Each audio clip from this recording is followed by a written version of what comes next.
லட்சத்துல வண்டி ஓட்டிட்டு வந்தாரு. நான் பார்த்துட்டு தான் வந்தேன். நீ லைசன்ஸ் எடுக்க சொல்லி லைசன்ஸ் எடுக்க சொல்லி உன்னை லைசன்ஸ் மட்டும் தான் எடுக்க சொன்னேன். வேற எதுவும் நான் கேட்கல. லைசன்ஸ் லைசன்ஸ் இல்லாம வண்டி யாரும் ஏற்ற முடியாது. எனக்கு ரூல் சொல்லி கொடுப்பாங்க. லைசன்ஸ் பஸ் ஸ்பீடா வரும், குழந்தை பத்திரமா வச்சுக்கோங்க, கண்ணாடி அடிக்க பல்லோடையும் சொல்றீங்க. ஆமா, ஸ்பீடா போறது சொல்றது யாரு? நீங்க தானே சொன்னீங்க. அதுக்கு இந்த ஸ்பீடு அவசியமே இல்லைண்ணா.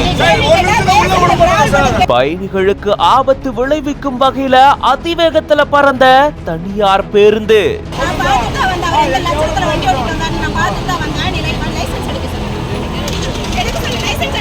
ஆத்திரமடைந்த பயணிகள் பேருந்த சிறை பிடித்த பரபரப்பு சம்பவம். சார், பஸ் ஸ்டாண்ட்ல வண்டி ஏதோ கள்ளக்குறிச்சி வண்டி ஒன்று விஆர்எஸ்ன்னு சொல்லிட்டு ஓவர் ஸ்பீடாக வந்திருக்காங்கன்னு சொல்லிட்டு ஒரு லேடியும் ஒரு ஜென்ஸும் வண்டி எடுக்க விடாம இங்கே பண்ணிட்டு இருக்காங்க. அதிவேகத்துல இயக்குனதால தனியார் பேருந்துக்கு 10,000 ரூபாய் அபராதம் விதிக்கப்பட்டிருக்கு.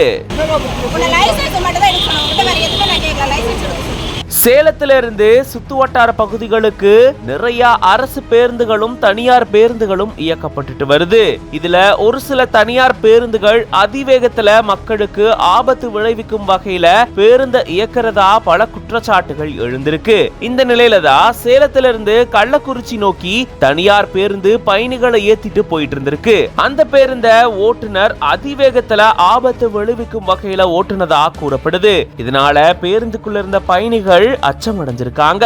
கை குழந்தையோட வந்த பெண் ஒருத்தங்க இது தொடர்பா நடத்துனர்கிட்ட முறையிட்டப்போ நடத்துனர் உரிய பதிலளிக்காம அலட்சிய போக்கு காட்டினதா கூறப்படுது.